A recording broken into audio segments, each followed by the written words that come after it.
युधिष्ठिर के मुंह से यह सुनते ही कि अश्वत्थामा मारा गया, द्रोण के मन में विराग छा गया। जीवित रहने की इच्छा ही उनके मन में न रही।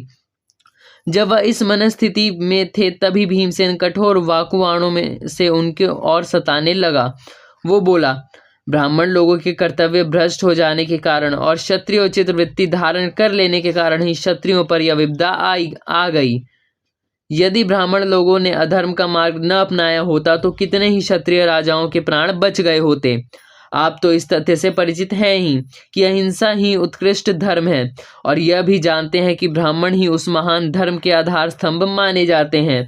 फिर स्वयं आप भी तो उच्च ब्राह्मण कुल के हैं, तब आपने हिंसा वृत्ति क्यों अपनाई और स्वार्थवश होकर पाप करने पर क्यों तुले हुए हैं। एक तो यूं ही पुत्र के बिछोह की खबर सुनकर द्रोण के मन से प्राणों का मोह टूट चुका था और वैराग्य छा रहा था।